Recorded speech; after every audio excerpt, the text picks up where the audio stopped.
What's up, everybody? Welcome back to Punch Drunk Nerd, the podcast where three friends, three amigos, three bambinos come together to talk about nerd shit. My name is Luis Gonzalez, and with me is Miguel Sanchez and Deadpool. And every week we talk about a lot of nerd shit. That's what I just said. Were you listening? This week we're going to talk about the Sinners review. If you're interested in jumping straight to that, go down to the time code below. You can jump straight to the Sinners review. You don't have to listen to us jabber anymore. But if you're like, hey, Luis, I haven't seen Sinners, but I want to hear what you have to say about Star Wars and other stuff, other news, what we've been watching. Well, just keep it right there, buddy. We're gonna talk about that right now. We're gonna talk about the news. Again, everything's down below. Clickety clack. Go to the time code you want to go to. Like, subscribe, all of that stuff. You know what I mean? Yeah. Hell yeah, brother. So strong right now. Okay, like did somebody ask you? I've had. Are like you okay? I've had an. No, you know what? I've had an existential day. To be honest, no. I just like, where am I? Who am I? What am I worth? Again, time code down below if you don't want to be in this therapy session. You want to hear about Star Wars? Jump to the Star Wars. No, I've had a day. I was even looking at my phone like this, and a coworker literally came up to me. He's like, "Hey, are you okay?" Like I had one of those days. Because that's nice that they said something. Yeah, I don't know. Just like a mix of things. You know, I'm still figuring out myself. You know, you feel something in your body, and you're like, I feel something. I don't know why, but something's a stir. And so, but honestly, as I was setting this up, I was like, thank fucking God I have this podcast, or I would lose my mind. Cheers to that. That's good. Clink. Cheers. Oh, and by the way, I've got a brand new beer I'm trying for the first time. Oh boy. Cheers. All right, cheers. Should be a bigger bottle. Miguel, what's the beer? Huzzah! It's called. So it's from Sierra Nevada. It's an IPA. Okay, we did that bit already, Ed. It's juicy. Did you feel good about that, Ed? Every time. This one's called a Cosmic Little Thing. Okay. Oh, I've not had this one. I've been getting this like mix pack of Sierra Nevada. They recently came out with a new one, and I'm thankful because this old one came with this juicy and a tropical. It was two different orange cans. There's 3 sets of orange cans in this box, and I was like, I don't like them. There's too many of those. The flavor in the pack. The color. What? Yeah, like the orange ones. There's 2 different orange ones, and I was like kind of over those because they're a little too juicy for me. I'm like too juicy. Yeah. This one's pretty good. I will say my favorite one, and I think they should have a whole pack of them, is the dank little thing. The dank little thing. It tastes like weed smells. This one's not quite as good as that, but I tell you what, this is tasty and I'm going to enjoy it. It's a hazy double IPA, so and I got 2 of them. Tune in later. I'll put a time code when Miguel is just blasted and gone. Then you'll get to talk about Last of Us. All right. But before we do all that, good point. We dropped another episode this week, talking about The Last of Us. We're just, trying out something new, doing extra episodes per week. Experiment with us. Do you like it? Let us know down in the comments below. Like, subscribe. Star Wars. All right, guys, did you know that Star Wars Celebration was happening in Japan? Japan. Big news. Big news. Star Wars Starfighter. All right. You know who's going to be in it? Say it. Ryan fucking Gosling. That's right, everybody. Ed. Ryan Gosling is going to be in a Star Wars movie directed by Shawn Levy. Ed, what has Shawn Levy directed? Deadpool. Hell yeah, brother. So we're going to do, they're going to do that movie. Comes out May 28th, 2027, 5 years after Rise of the Skywalker. Thoughts, concerns? I don't know this movie, Rise of Skywalker. As far as I can remember, the last movie was The Last Jedi. That's right. So, yeah, irrelevant. But the thing... it's weird. It's a weird feeling because for the last 6 years... For the last 6 years, we've been talking about projects that were getting started, were in development, that were getting cancelled, yada yada, like several projects from several very prestigious directors. And here we are. And with who? With Shawn Levy and Ryan Gosling. I was like, okay, I'm fine with that. I'm curious. But also just like, what the fuck? They had what creeps through the gaps. They had a whole lead up where he was like on stage at Star Wars Japan or whatever. And he was like, I've heard the rumor that Ryan Gosling's going to be in this movie. And you guys, this is my chance to finally to debunk that rumor and let you know that. And then he says like Ryan Gosling is in the movie and Ryan Gosling come out. But I think it would be even funnier if he was like, it's not Ryan Gosling. Guys, it's Ryan Reynolds. Comes out in the Deadpool costume. He's like, "What's up?" He's like, it's like Deadpool. It's like Qui-Gon Deadpool. You know, people like, would kill themselves if that happened. I would. The other thing that I know about this movie is they keep being like, "Oh, and so declined a role in this movie," and then today I saw a list of like 7 actors who were like, no, I don't want to be in this movie. Yeah. and it's like, well, obviously Ryan Gosling is like, he's kind of untouchable. Was like the recent one, right? Yeah. But I mean, it was Sarah Snook, Jesse Plemons, Stephanie Shu. No, not Stephanie Shu. The girl from, that movie where she's at the bar and she's like into the guy and she's into the other guy. It was like, oh my god, I'm blanking on the name of that movie. Celine? No. Greta Lee. Yes. But yeah, and then it was like 2 or 3 other actors that were like, no, I'm good. Jodie Comer, she said no. Oh, at some point you're going to be like, do we even want to do this movie? That's what I mean. It's a lot of big. It's not going until 2027. These guys haven't started filming yet, and they couldn't tell us anything about it other than it's called Starfighter. Yeah. Well, it's about a young boy and his uncle who are running away from the Empire. Listen, I'm being serious. Oh, I think at this point, like it just like I understand it's a machine, but it feels like a machine. I don't want it to feel like a machine, and we're just pumping stuff out to pump stuff out because we need money. And I understand you do. But how about hide it a little better? You know, how about you do a better job of not making yourself so desperate, making it feel more organic instead of just like throwing ideas to the wind and seeing. Yeah, what it's like, what if there were starfighters? Yeah. And they just did it. I'm sure they went into more thought about it. I'm sure people are working very hard. Deadpool was the highest grossing film last year, you know, or some shit. But we have some more Star Wars shit if you want to keep talking about it. You know, if you're into Star Wars, buckle up. You do. Go ahead. We got one. I'm going to count it out so that we all can prepare ourselves. 1, 2, 3, 4, 5. 5 things. Go. And the 5th one has a bunch of random shit. Okay. Let's just keep going. Mando and Grogu. This is the Mandalorian movie. Grogu. We know what's up with that. You've seen the show. If you haven't, well, then where have you been? I mean, honestly, you should have at least seen one of them.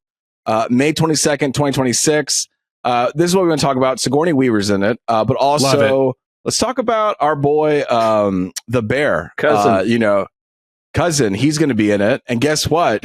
He was like, "If I'm going to be in it, I'm going to be jacked," and that's what happened. He's playing the son of Jabba the Hutt, and if you can believe it, he's jacked as hell. Have you seen these pictures? It's so funny because they were like, "You're going to be the son of Jabba the Hutt," and he was like, "I got some notes." You know what I mean? You think I'm about to be this fat ass worm up on here? Yeah. So now he's going to be like the gym bro of the Huns or whatever. If he was a slug, but he was ripped. Great. Like, what's he lifting? Yeah. Well, who is he lifting? You know, for who? For him? No need to body shame. He's like a gladiator. How fast can he slither? Or I'm going to imagine he's going to slither pretty fast. So imagine what they did to Yoda in the second episode. Woo! He made him flew. That's true. No, he's more of like an enforcer, like a bulk character, right? Like he's like the tank. He's going to be strong. He's not fast. Okay. That's he was first introduced as a small baby Huttling in the 2008 animated movie Star Wars: The Clone Wars. Since then, little has been known. Well, he's been working out, obviously. I just don't understand. Like, this is just weird. Like, I just feel like this is just. Let's make a choice. I just don't. Maybe I'm in my own state right now. Like Mando and Grogu. That just seems. I'm in my dark era. So all of this is going to be just a bunch of garbage. You know, apologies. Go down in the comments below. You know, you're going to be there. You're going to show up, and that's great. And you know what? Keep this franchise alive. Yes, good. Man, hate throw through you. I'm becoming a Sith Lord straight up. Who's my master? Okay, go ahead. Speaking of Siths, no wait, hang on. Can I say something? I'm trying to say something, Luis. I get it. Can I let someone else say something just real quick? Oh yeah, this is either going to bring us straight to a halt, or you guys are going to be like, yeah, I get it, guys. And I don't mean to sound crass. I mean to say this with respect. No, you don't. I think Sigourney Weaver could get it. All right, like Wait, Get what? Do you guys remember? like it? Yeah, I get it. I would. I get it. She's gorgeous. Do you remember that time we talked about Helen Mirren all those years ago? Yeah. I think they're Sigourney's kind of in the there same right category. now. I think they're in the same category. Yeah. You know, Oh, like 100%. hotter, older women. She's a tree to climb on. Yes, sir. Yes, sir, Ed. Yes, sir, Ed. she's And I still- say all of that with respect. With respect. Okay, like With like, I mean, I would be Mother, honored. queen, Yeah. things like that, you know. like, My God, I'll be- when she shows up, I'll be your baby boy. You be my baby girl. Well, there you go. See, You know what I they mean? brought in Sigourney Weaver. Now we're getting more fans. The casting did right. Let's give let's give the casting for Mando Grogu an Oscar. You got I would. some boys ready to watch this. So speaking of the dark side, Maul Shadow Lord. So you heard of Darth Maul? He got chopped in half, but then he came back. He's going to have his own series. It's an animated show landing in 2026. The good thing about it being an animated show is got that great voice actor. I don't remember his name. Yeah, that guy. That's incredible that I don't know his name, but he's very well renowned. He's Sam Witwer, incredible guy. oh, It follows after Clone Wars, and Maul is plotting to rebuild his criminal syndicate on a planet untouched by the Empire. Sounds okay, yeah, and Sam then- Witwer. that's what you call This a guy- rehash. Yeah, we're He, rehashing. This guy was in Star Wars: The Force Unleashed, the video game. He's also like a super big Star Wars like nerd. Like, not only was he like a good character in that game, he's like he's got his own podcast or something where he's like he was on set and I think it was Dave Filoni. He was on set with something and he had to like correct Dave Filoni and be like, actually, I have to find the clip. I'll find the clip and post it. But yeah, he was like, don't you think it actually should be this is this because of this is this? And everyone was just like, Damn. the fuck? Why didn't we Would think you about like that? to run Disney Star Wars, sir? Yeah, that guy. Have you guys ever played The Force Unleashed? It's an older game. That's the one. I think I do. He's like super OP, right? And he's like just pulling towards and grabbing towards the end of the game. Yes, I do know of the game. I think I've always wanted to play. Should I play it? I think it's maybe outdated now. Like that, you might have a hard time. Like it might feel a little old now. But if you get into it, it was a lot of fun. I played it so many times on the PlayStation 3. So it's worth it. Sorry, you said his name, and I can't believe he's playing Darth Maul. That's awesome. He's a. So, what's funny is the movie Solo. They brought in the original actor. I think it was Ray Parker. Is that his name? Mm-hmm. Yeah. Mm-hmm. So Ray Parker acted it, but then they replaced his voice with Sam Witwer because his voice is more iconic because of the Clone Wars series. And I think Ray Parker was like pissed off. I don't know if this is right, but this is like when I'm like middle of the night, I got a blankie over me. I'm looking at Twitter threads and I'm digesting this. This is what the internet told me. And I would say a lot about me and the internet. So I would say he got Darth Vader, and Ray Parker, think about his one line in Phantom Menace, he did not talk. And so if you can say this is the iconic voice, and I think you can't get kind of can't get too mad. You're on screen here. I'm going to be honest about something. The guy who did the voice for Anakin Skywalker in Clone Wars fucking killed it. If we had that fucking guy in the fucking prequels, we would all love Anakin Skywalker a lot more. Yeah. He made him into a man. Ahsoka season 2 is coming out. And speaking of Hayden Christensen, he's also returning. There's not really much to say about this. Can I just fucking say that was such a slog of a show. And the fact what a bunch of bullshit. Like that was such a show. Like I loved Ahsoka. Like Ahsoka was a great character. This is character. Like this is Darth Vader's or not Darth Vader, but Anakin Skywalker's like they're a figure. Like they looked up to Ahsoka. Yeah. Ahsoka looked up to Anakin Skywalker, and it was a fantastic story. And then it became about not really even her. And don't even get me started about Rosario Dawson. So we won't. Vision 3. We won't. Vision season 3. That's the animated series where a bunch of animated shows. Animated production companies come together to create random Star Wars content. You heard about this, Miguel? No.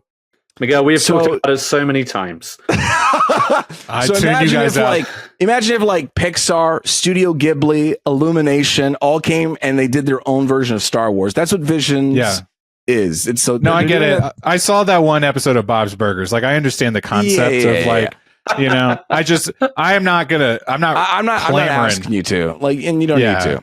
Vision season 3 comes out October 29, 2025. Go ahead.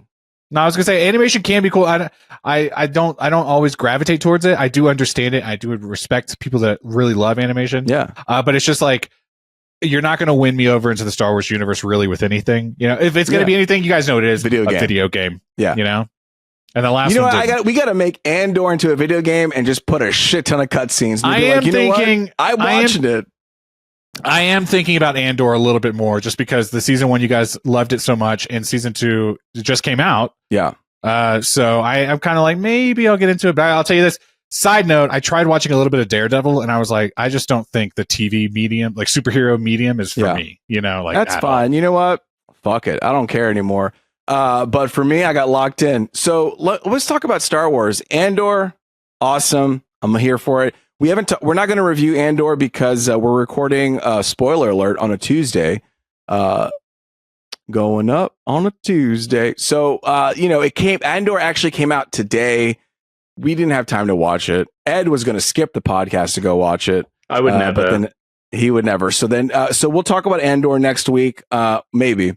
But Andor, fantastic show. Well, we got a lot going on next week, Ed. We're busy. I'll squeeze it in. I have a title to defend. I've got a title to win, and Miguel's got a title to walk by and wait. We'll talk about that later. Are we starting that? Oh yeah, next week. Okay. So spoiler. Let's talk about next week. A little break from Star Wars. Take a little intermission. Next week we're going to do our episode where we talk about our summer movie wager. That's happening. It's happening next week, baby. Because May 2nd is the fucking summer box office. So we're going to go in. We're going to guess. Hey, I think this movie is going to be number 1, number 2, number 3, number 4, and the winner of that gets to be the summer box office undisputed world champion. And we have a belt for that right now.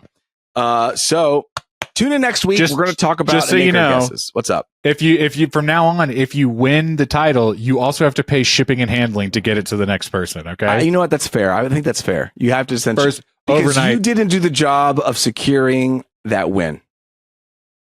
So I've got a title run. I got to keep this baby in house. Don't dirty it up if it goes to your house. Okay, I'll do what I want for a year with it. You're just gonna do whatever you. I mean, it's true. Y'all don't want it back. I'll tell you that. Don't put a UV filter on that. Y'all ain't happy. Okay, now I have another section here that says other random shit. We are going to get an updated Millennium Falcon Smugglers run. You're like, what the hell is that? It's a Disney ride. They're just going to update it with Mandalorian and Grogu. Move on. That's cool. Star Wars Outlaws. You know that game? They're adding shit to it. It's called Star Wars Outlaws: A Pirate's Fortune. May 15th. Nice. It's also going to release on Switch 2, September 4th. Great. And then last but not least, there's Hasbro Toys and Monopoly Go is going to have a crossover with Star Wars. So Monopoly Go is like a big thing. People love that game for some reason.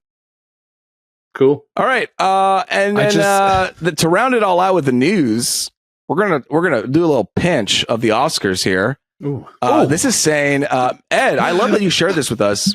Yes. Basically, it's there's a new rule that requires members to see movies now. So basically, in the past, people were like, "Oh, I'm just going to go off vibes." Yeah. And I'm going to vote Honora. Yeah, I'm going to vote Honora as the winner, or I'm not going to give Angela Bassett the Supporting Actress Award. Yeah, I would have. No, I think if it were vibes, she would have got it. You're right. But people were just like, "Hey, who are we voting for? Can I look over your paperwork?" So now people are required to see the movies. I didn't read this article, Ed, but maybe you did. And you can tell us what's going on. I fucking didn't. I read the kind of the opening paragraph and just like what exactly that entailed. And yeah, it is just basically ensuring that people are. But how? Because they send out, what do they call them, Luis? Screeners. They're going to have like a system that will indicate when that movie has been watched. Right. Nice. And it's kind of like, okay. Of course, it's only for the like nominated movies they're ensuring this. Sure. But it is ensuring that, people aren't just like, because last year, Ralph Fiennes was nominated for Best Actor. And then after the fact, there were some voters who were just like, well, I thought he won already, so I didn't vote for him. Not bunch of dumbasses. I know. Not that it came down to the performance or anything. It was, and of course he hasn't won before. To clarify, so they were wrong on that front too. Oscar voters are listening right now. Ed, tell them more. They need You're to know. fucking idiots. You are so infuriating. You're like, damn, I just got an awakening right now. You know what? I'm going to change. Good. Okay, so I'm reading up from this article from Entertainment Weekly. What did they say? When reached out for comment, an Academy representative tells Entertainment Weekly in a statement that proof of views are currently tracked on Academy Screening Room, an internal service where voting members can screen titles. There is also a quote-unquote seen elsewhere form that members will need to submit before finals voting. The statement continues. If you have not viewed a title, the award category will be inaccessible. Like in theaters or otherwise, right? Right. Okay. But I imagine people are going to abuse that shit. They're like, yeah, I saw that. Yeah, I fucking saw it at my aunt's house.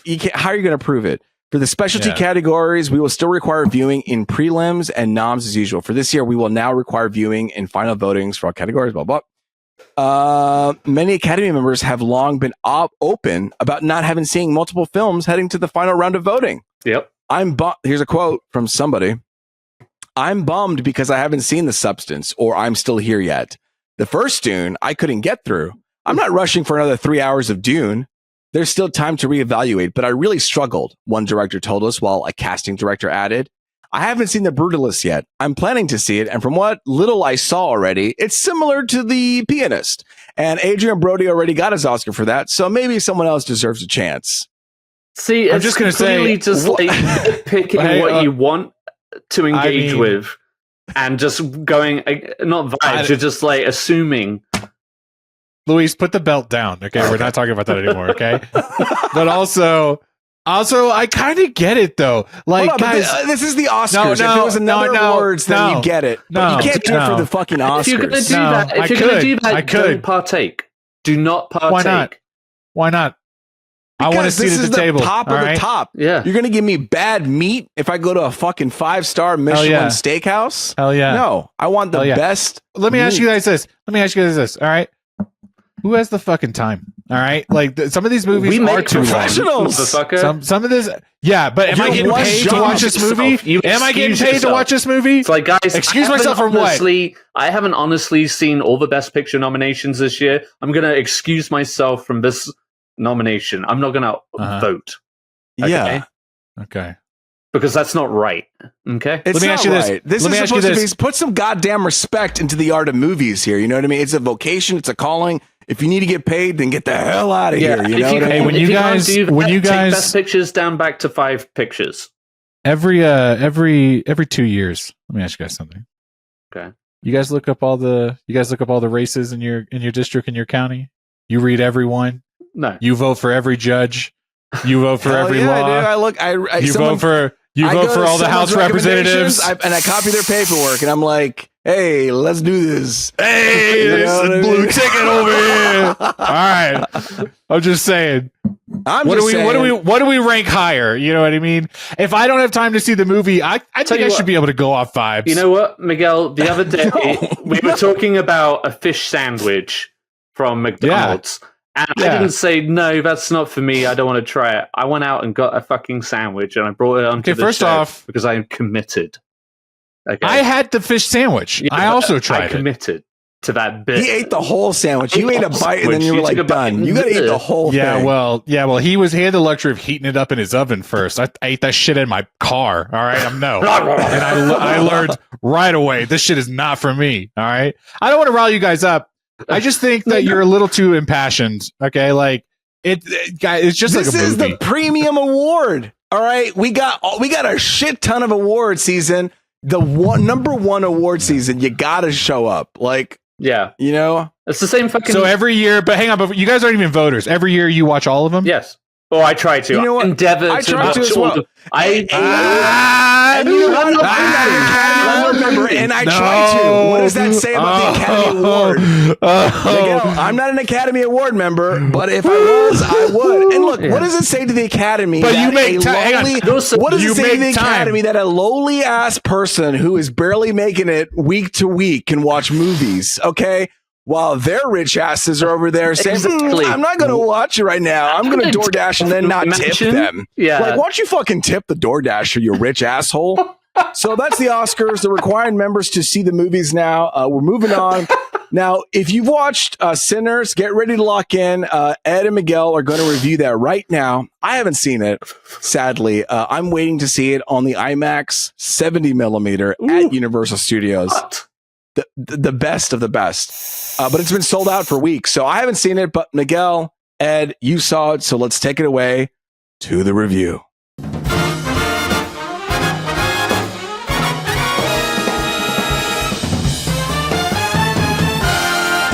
Yes, and it's just us two coming to you with a quick spoiler-filled review of Sinners. So if you have not seen Ryan Coogler's Sinners, which is in theaters right now, and you are looking forward to seeing it, maybe hold off on listening to this, go see it, and then come back and listen to our podcast and get our thoughts from it. Luis has not yet seen it, so we're jumping in to... We're doing it without him. Without him, just so we could talk about it, because it's a movie I think we're both excited about.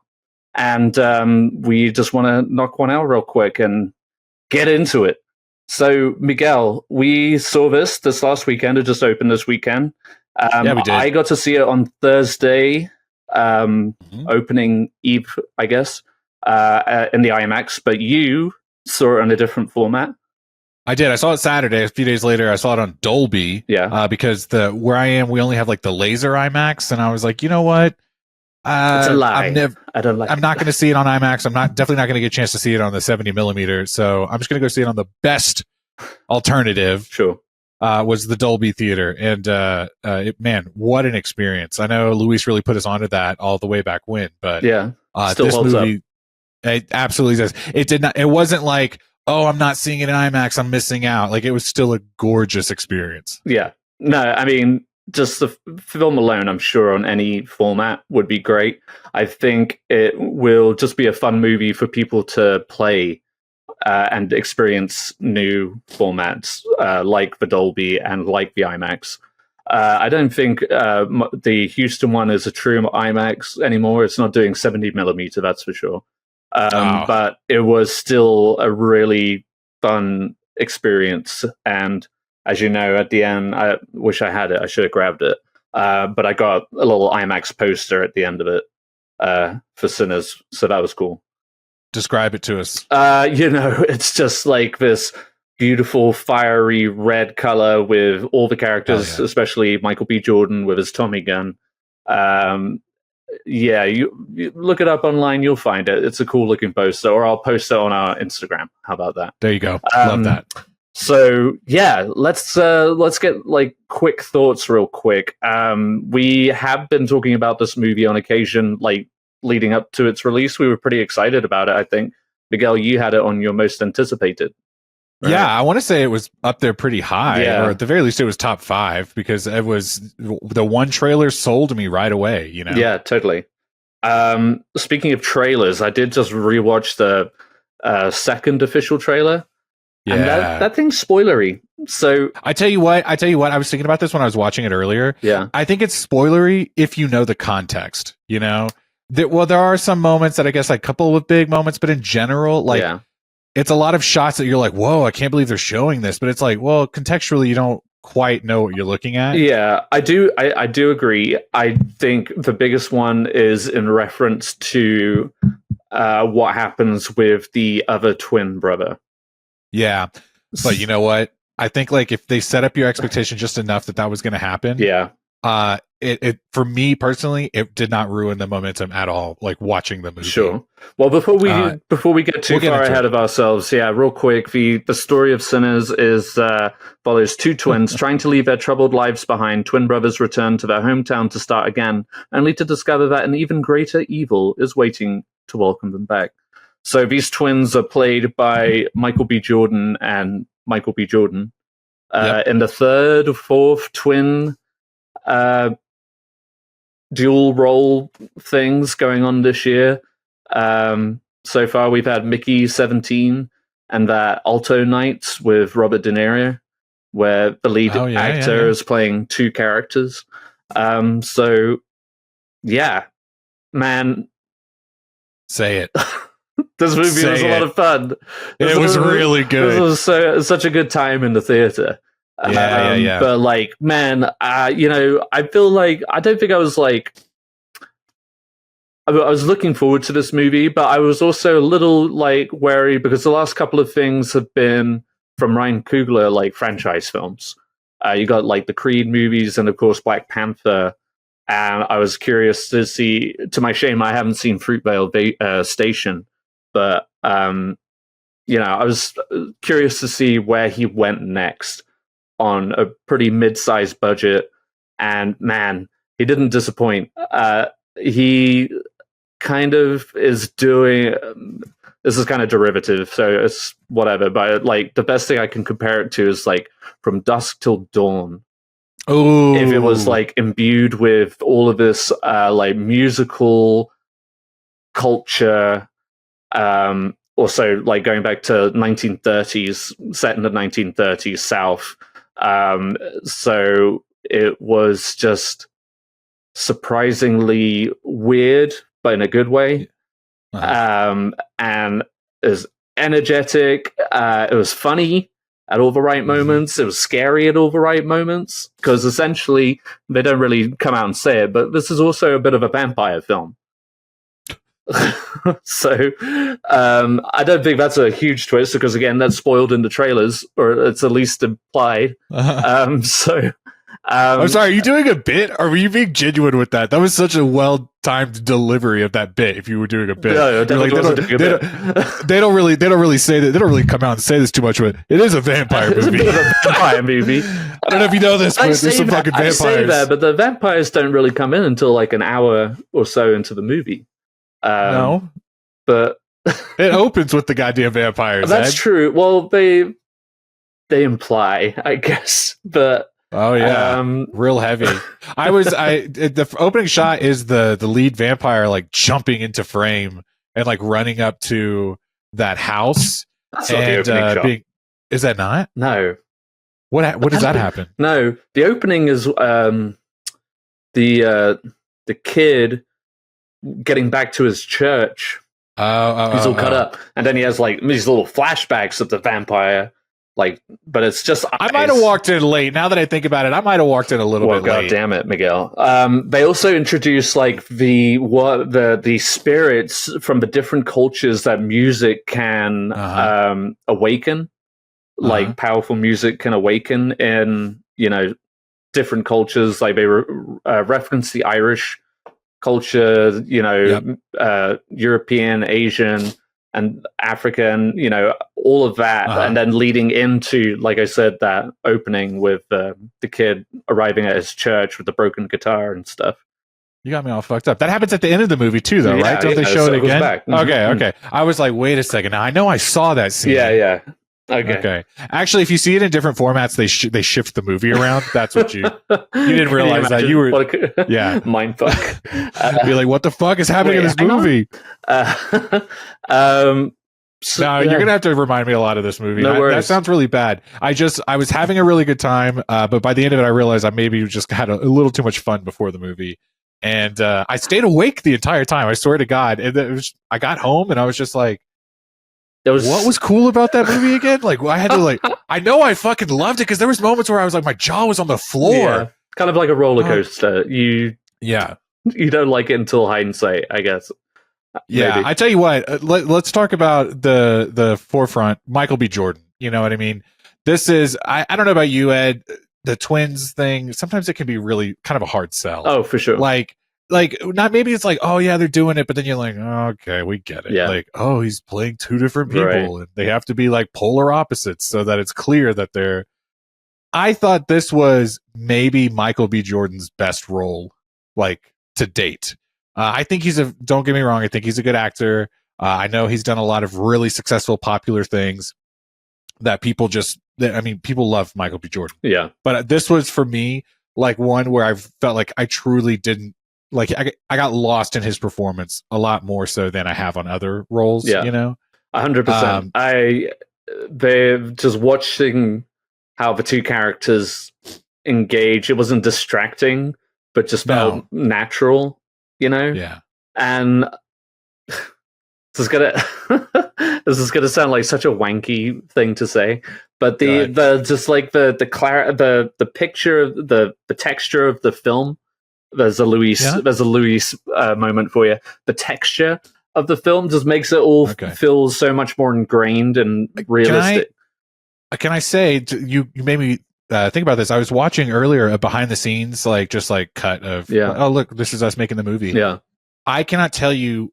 I guess it was the cinematographer, or just maybe it was a combination of them and Ryan Coogler and everything like that. But the way that they shot and colored this film, going from a behind the scenes, just like shot on a regular camera, to the actual product, is night and day difference. Yeah. Like it looked just kind of like, oh yeah, there they are. They're in costumes, and yeah, they're like on set with just kind of everything. But when they turn that shit on, and all of a sudden you're in the movie, I mean, what a gorgeous film. Yeah. Everything. And I mean, to your point, I don't know why you said, you were like, this makes me sound like a wanker or whatever, but I was yeah, Ed, the texture did look really good, you know? Just like all the different colors, all the different skin tones too, the contrast of that.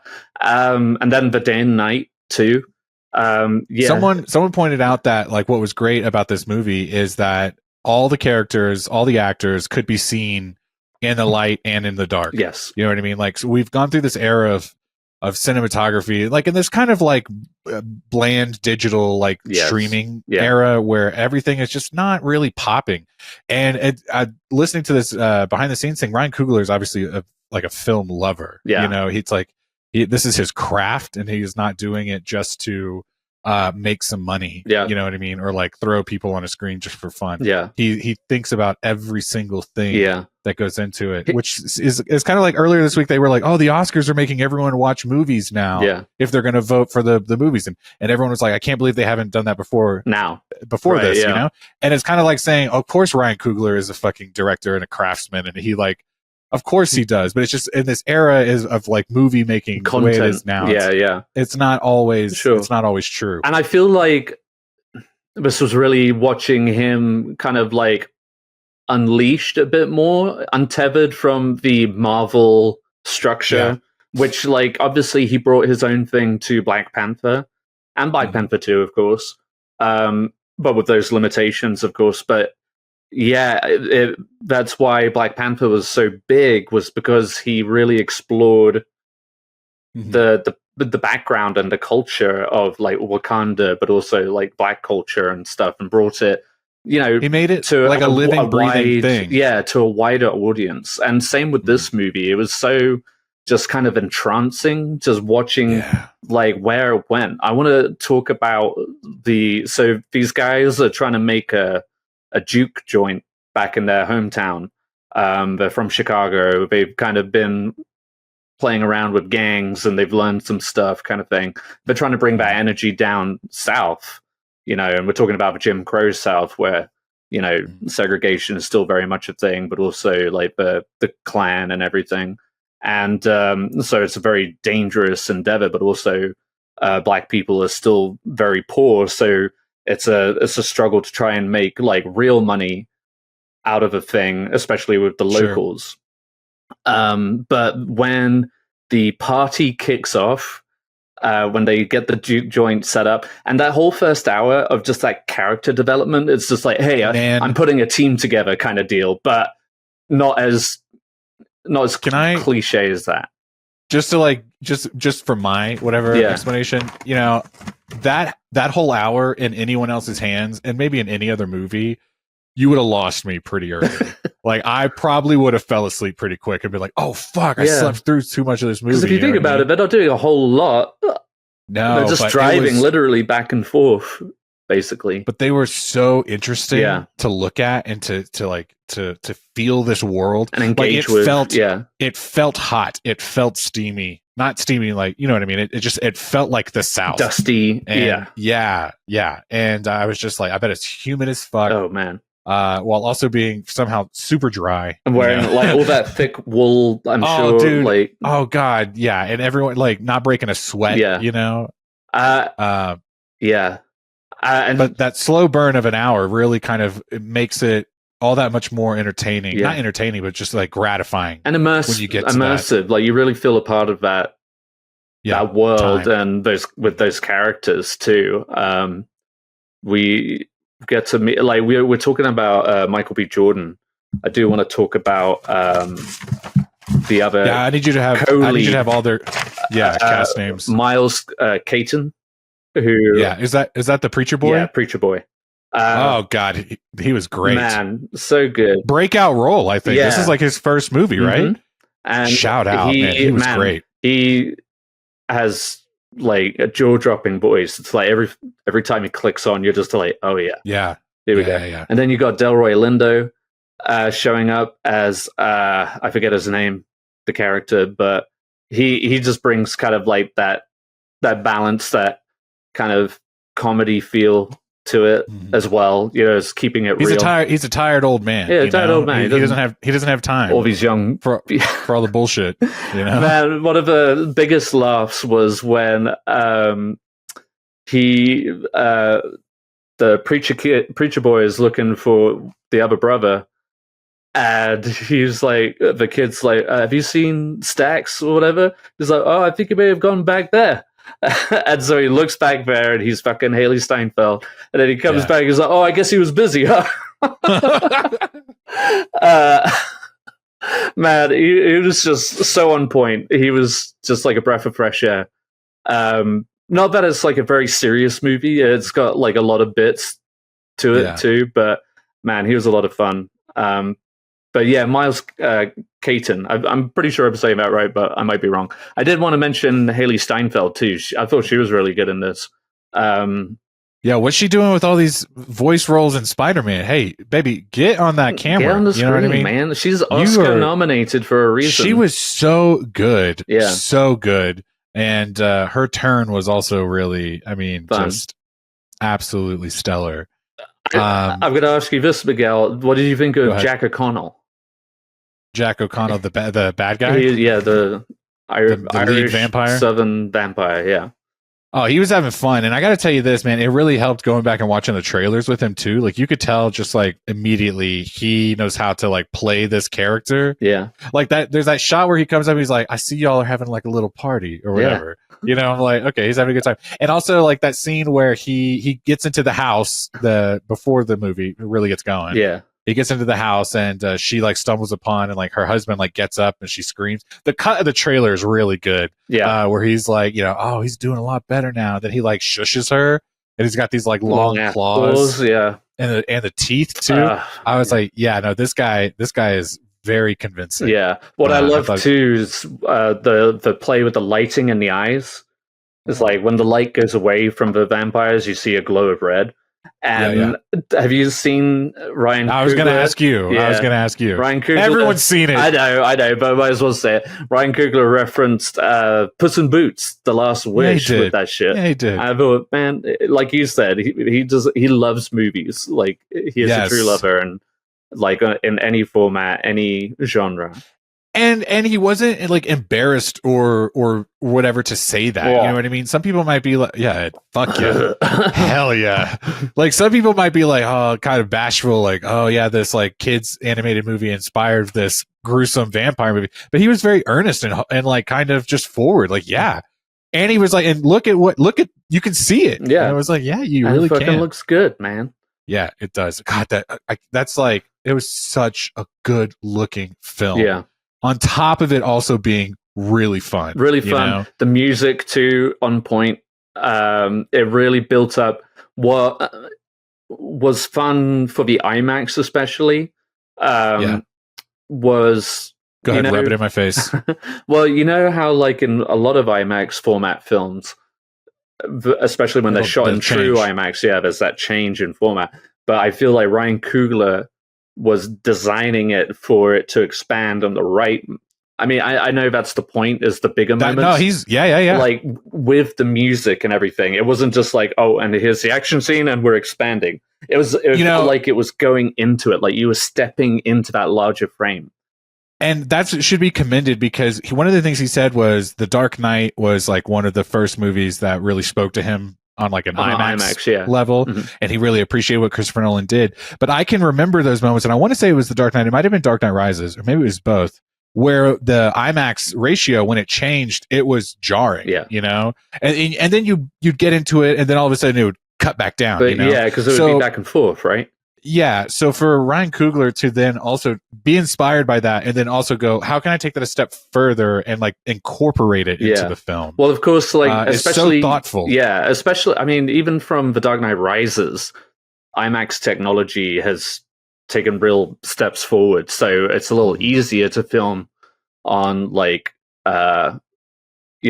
continuously, even through like dialogue heavy scenes.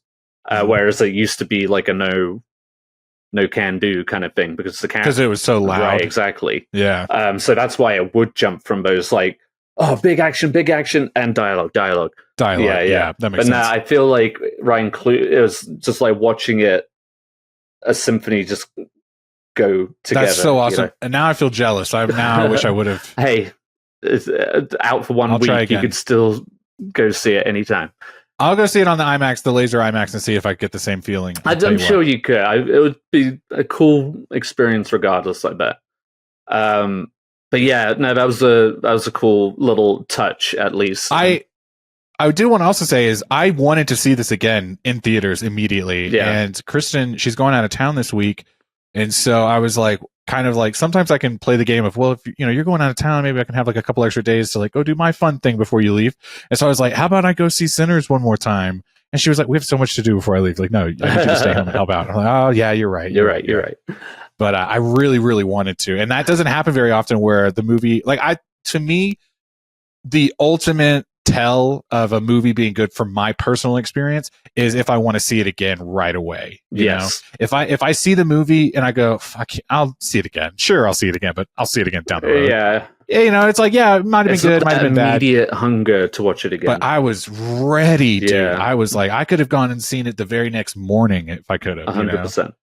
It was a lot of fun. Yeah, it was contagious too. You could just feel the whole audience buzzing. Well, I was going to ask about the audience. How did you feel? I mean, Thursday opening night, right? Yeah. It was it was a little opening weekend. It was a little daunting at first because like we were seeing a lot of kids, but of course I was going for the Minecraft film. I was like, no, yeah. no. I was a little panicky. I was just like, you fuckers have been really ruining the theater experience lately. Children. Yeah, you little fuckers.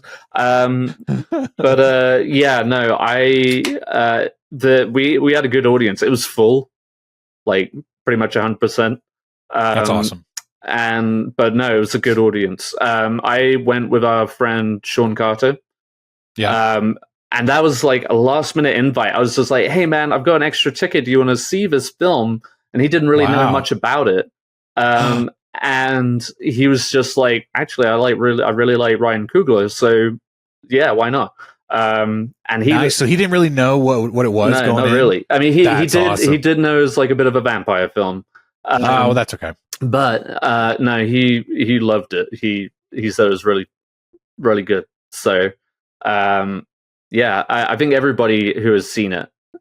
Josh, our friend Josh, who has seen it, he enjoyed it. Josh hates movies. He hates movies. He does not have a good time with them. But he loves going to them. But he loves going to them. It's an odd relationship, but hey, you got to respect it. But yeah, man. What about your audience? Do you have a good audience? It was pretty full. It was not as like lively, sure, but I think that's because everyone was locked in. Yeah, I do feel like there is a certain level in a Dolby screening.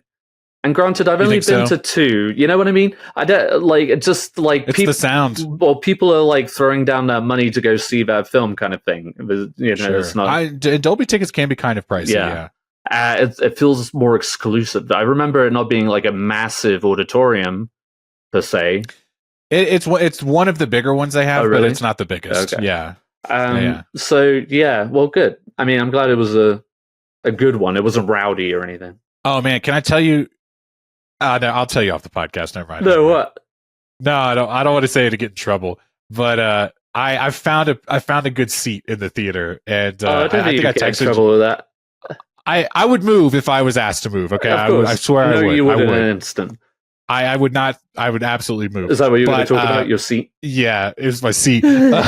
So I've recently found So in the Dolby Theater, there's like a really great seat in the back on the side, not on the back side, but it's like, it's hard to explain, but it's like the back row doesn't go all the way through. And so like the most middle you can go is like slightly over to the side. And a lot of people pick that seat because it's very private and you have this like kind of like sectioned off. You can kind of rest your feet, your arms and stuff. So a lot of people get that seat. I don't always get that one, but a couple seats across from that or next to it is the handicap friend seats. Okay. So like if someone was in a wheelchair with a friend, they could park at their seat and then have a friend sit next to them. Yeah. But a lot of times those seats are empty and no one gets them because when you book the ticket, AMC goes, hey, just so you know, this is like a handicapped friend seat, and you may be asked to move, and there might not be a guarantee that you have a seat to move to. So a lot of people don't pick it. And I fucking reap those rewards. Okay. I feel guilty about it. I really do. But no, there's never anyone around me. I have the space, which is like my big thing is like, I don't touch me while I'm watching a movie. Like I'm just like, I just want to enjoy. I can get up and go. The back row has a back exit, so you can go to the bathroom upstairs without bothering anyone. You don't have to like whatever. Yeah. And to compromise for you guys, I'm sitting dead center. You know what I mean? Sure. So yeah, it's up higher, but it doesn't like really fuck up the angle too much. Sure. And I'm looking straight onto it. So it's become kind of like one of my go-to seats. And I do feel so guilty about it. And I would get up in a heartbeat. And obviously you can't do that if you're like on a date. You're like, it is just it's a two-seater. No, it's two seats. All right. Yeah. It's like three sections of two seats. Oh, I see. And it's like two seats, empty spaces in between. Gotcha. Two spaces in between. Then two more seats, right. Two more spaces, two more seats. Gotcha. And so it's like as long as no one's there and asking you to move, it's really a great seat. So good. Sorry, Luis, just go ahead and cut that because that was a boring conversation. I'm sure. I mainly just feel no, not at all. It's an insider tip for people who don't know where to sit in a theater. Like they're not gonna show up and they're not gonna say, "Hey, you can't sit there." Yeah, you're allowed to. It's a seat you can purchase, but you just it? you might be asked to move. Exactly. That's what you need to do. And respectfully, that's a thing Absolutely. You have to go by. Yeah, man, it was a good movie. I feel sure that Luis will like it. I think he'll hate all the tracking shots, maybe, because there's a lot. Okay, yeah, he got kind of sensitive. Nah, I think he'll be so swept up in the film. I don't think really. That's going to bother him. Yeah. I think it's done really tastefully and well. It's well, again, I think the shots that he's talking about, you know what I mean, are going to be in projects where people maybe are just doing them a little cavalier, you know? And again, Ryan Coogler is making so many thoughtful choices through every scene of this movie that I think it's going to go over well with Luis. Yeah. No, it's a good one. We recommend it. Get thee to your local theater and go see Sinners. See it a couple of times because you're going to want to. Man, I gotta say, just for my own personal satisfaction, that I was so excited for this movie, and it turned out that so many other people were too. You know? Oh yeah, and I'm glad because recognition. There have been times, oh yeah, I've heard of that. I want to see it, kind of thing. You know how many times you've been excited for something, and you go to be, oh my god, you got to go see this movie, and then someone will be like, that movie was ass, dude. I'm not seeing that movie. Yeah, you know, but no, Sinners like really just kind of gave everyone what they wanted. A little bit of everything. Yeah, a lot to look forward to. He does some really cool, he uses a really cool techniques, again, to intertwine that musical, like, history and future, like, summoning all those spirits of music past and future. It was really fucking cool stuff to see. Just, that really sits with you after. And I've been listening to the soundtrack nonstop. It's a lot of fun. I want to say one final thing is that a lot of people are like, oh, I'm a scaredy cat. I don't like horror movies, but I want to see it because it's so popular. I just wanted to throw out there is like, I never felt like this was a super horror genre. No. There are elements that are scary, but there's never a moment where it was like, I'm terrified. I'm shaking. I can't see this movie anymore. Like, it wasn't upsetting. No. If you're familiar with any kind of vampire genre film, you know what you're kind of going to be seeing. You're going to see it's not going to be anything out of the ordinary. And if there is anything graphic, it's kind of like almost over the top gore. but not. So you're like, this is not real, and it's also like just so seamlessly put in this movie. Yeah, exactly. It's all in good fun. It's a fucking fun film. 8 out of 10. All right. Anything else to add? No, I'm going to see it again. I'd probably go higher than that, to be honest, but I want to see it again. I thought 8 was a little low, but okay. I saw it in your face, so it's like... I didn't want to say anything, but okay. More 9, but I do want to see it again, and I'm sure there's a lot to unfold in that film.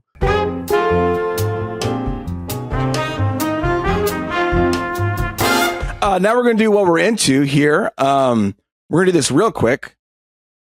Guys. Oh, Ed, you saw the rehearsal too? Yes.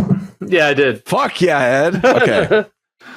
I haven't yet, but I guess whatever. Go ahead. What's he going to do? I mean, I thought he was getting that fucking belt again. Yeah. No, my microphone broke, so now I have to use this thing to like keep it in place. Okay. The rehearsal. I was surprised by this, and it came out, and I feel like this is, if you liked the first rehearsal, this is going to be fantastic. If you don't know what the rehearsal is, Ed, tell him. Ooh. Okay. It's the power of the host. I can just throw it to anybody, The first question would be just like, if you know Nathan Fielder, then you might have an inkling about how this show is going to play out. But basically, the rehearsal is...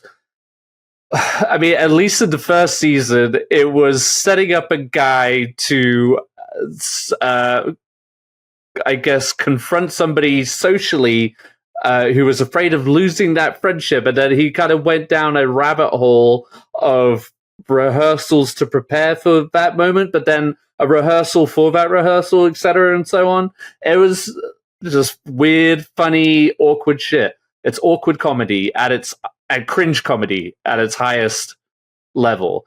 What's great about this show is that he's like, hey, like for example, at the very beginning of season 1, we don't talk about the end of season 1 because it goes down a tangent. It really does. But at the beginning of season 1, they're like, example, I don't really remember it, but they're like, hey, I have a problem dating somebody, or we have a trivia night and I would like to date this person or something like that. Like, okay, explain it to me. What's the bar? What's the vibe?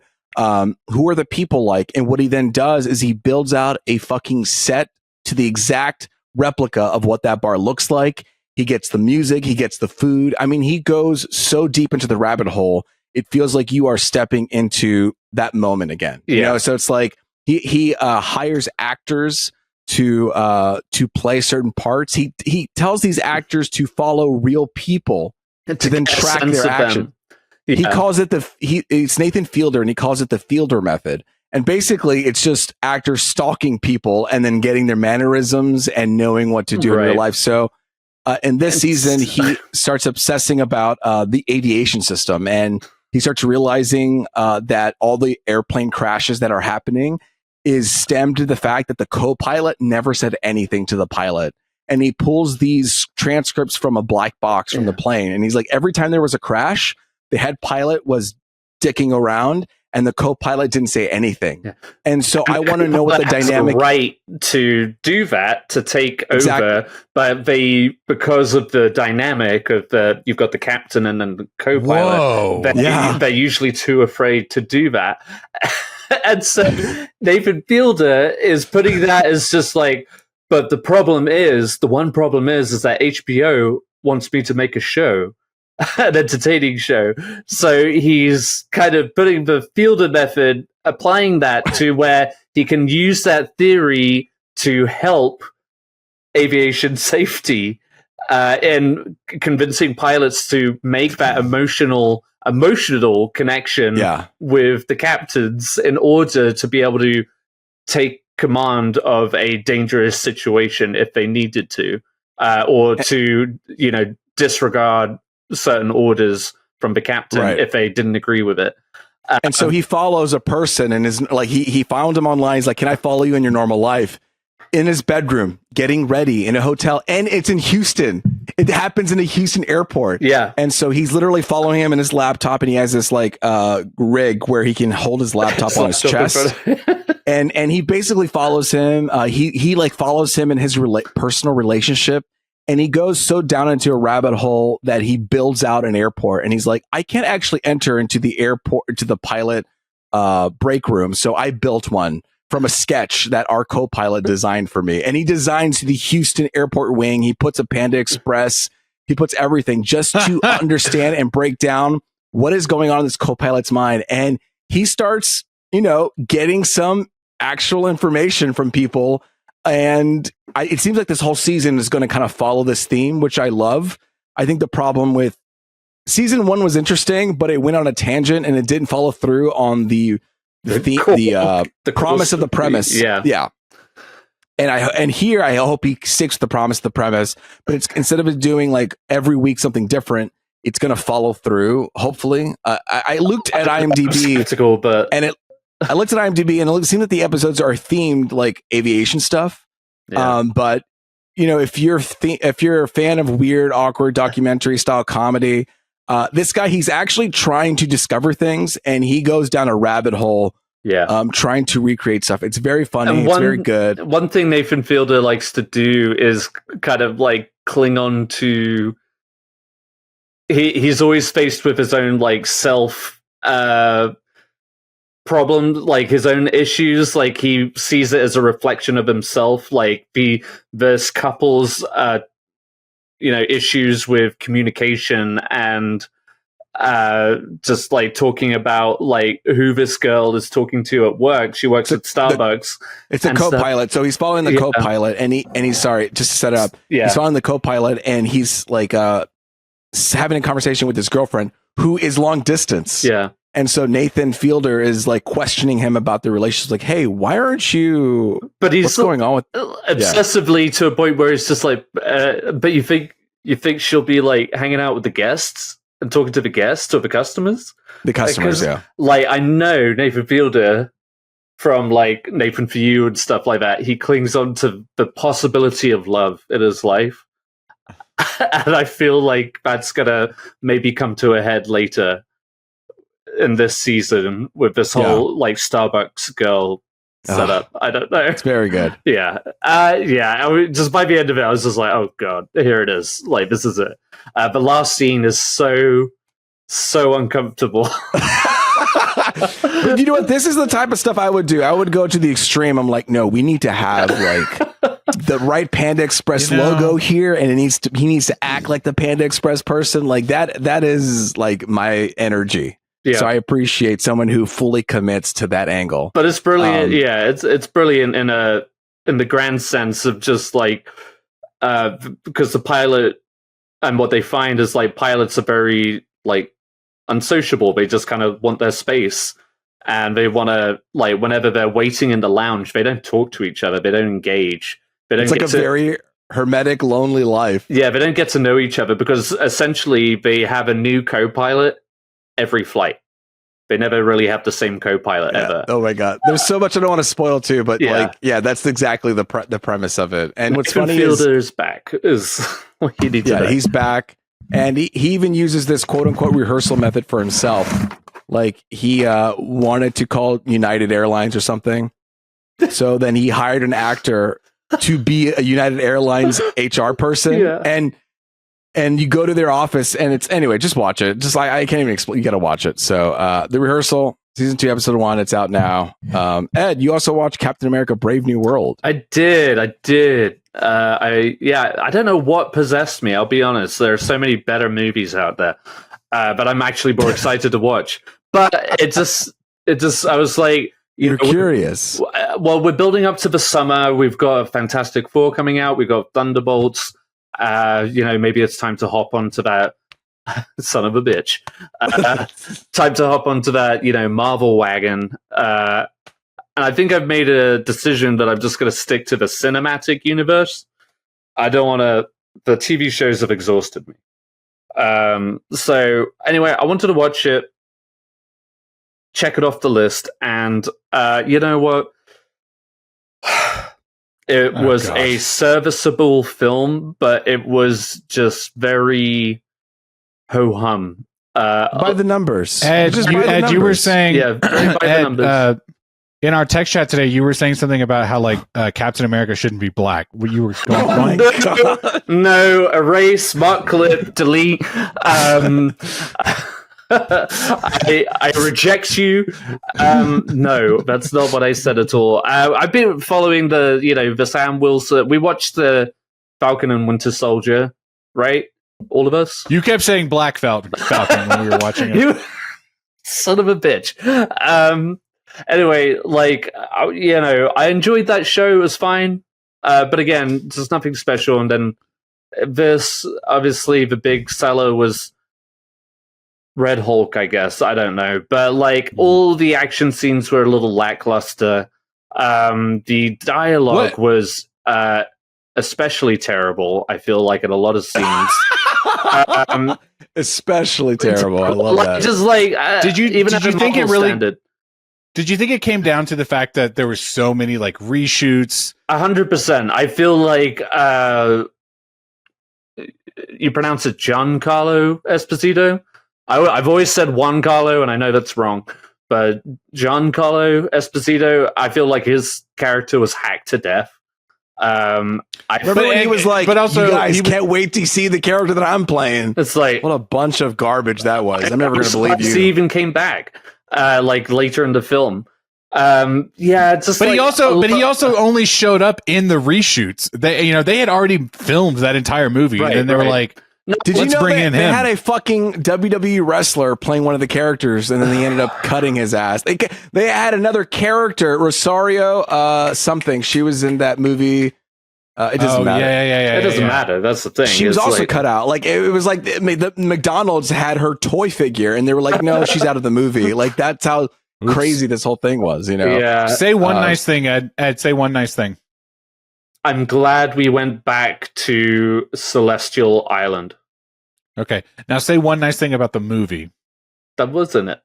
That was it? That's all you want to say? Yeah, it's I'm glad we're going back to a location that was established in a previous movie known as Eternals. Can I say something that I thought was cool? And you can laugh at me all you want. Two things. When he fucking used the Captain America shield in tandem with his fucking Red Wing drone, and he was riding on the missile or whatever, and the drone was moving the shield.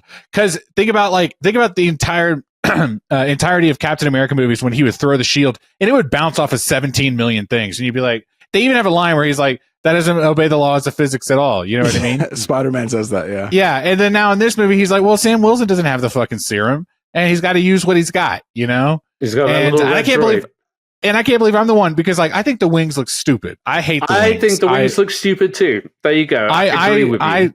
I don't like it. I don't like that, but I understand that is comically accurate, which is the other guy. I thought it was cool. I thought it was cool that he used the drone the way that he knew how to, but also incorporated the cap shield and was also like, "This is my iteration of Captain America." I didn't. There were just so many things where I was just like, I don't know the point of view, kind of thing. Yeah, the would-be Black Widow woman who was kind of in it and then out of it. The very that was the whole thing. That was the whole thing. Just fucking useless. There was a whole political issue with that, because she was very pro Israel. You can say the country's I didn't know that was Israel. A thing, to be honest. I really didn't even. That was all a part of the reshoots as well. It all kind of came into that. I mean, can I tell you the thing that I thought was really awful? Think about the amount of times I don't like the wings, but when Sam Wilson was Falcon. Remember that time that he was just in a t-shirt and jeans, and they just put the wings on him, and that was his superhero suit. Yeah. Somehow it fit. He was on the run. Yeah, there's context to that. And then he got kind of the suit, but the goggles looked a little silly. But again, it was like a superhero Marvel suit. Can I tell you what? This new Falcon, his suit is atrocious. The green one? Okay. I hated that I liked suit. it except for the helmet. The green one. The mask, the mask, the helmet the new was Falcon. Well, it was terrible. Got this Ant-Man feel. It looks stupid. Well, I would say this. We gotta hire a new designer. I'll be honest. Y'all be looking to the same. I get it. Looks stupid every time. The digital, whatever. Make it grounded, y'all. Yeah. Not everybody has that fucking PIM Stark technology. Sometimes you just gotta put it on your head. Yeah. Well, that's interesting, because I feel like he just put it on his head. I felt like it just looked like he was wearing it. I did not buy that outfit at all. And he was like, I'm cool. I'm excited to be Falcon. I'm going to be an Avenger. At the end of the movie, they said that, and it's like, no. I don't even remember that bit. Where he was like, "You're going to be an Avenger." Yeah, oh my god, it's like not great. It wasn't great. Was it the worst Marvel movie ever? No, but it wasn't great. So let's hope that Thunderbolts and Fantastic Four fare better. I've heard great things about Thunderbolts. I feel good about Thunderbolts. It's got A24 beef director and some other people in it. So, all right, guys, thank you for listening to Punch Drunk Nerd. That's our episode today. We did a lot, and we appreciate you for listening. Listen to our past episodes. We do some bangers on that one too. But remember, tune in next week. We're going to do our summer box office movie wager. It's a huge, great episode. And we're going to talk about favorites. Andor. Yeah, we're going to talk about Andor, all that stuff. But until then, it's been me, Luis Gonzalez, and with me has been Miguel Sanchez and Ed Ball. And until next time, later, Gators.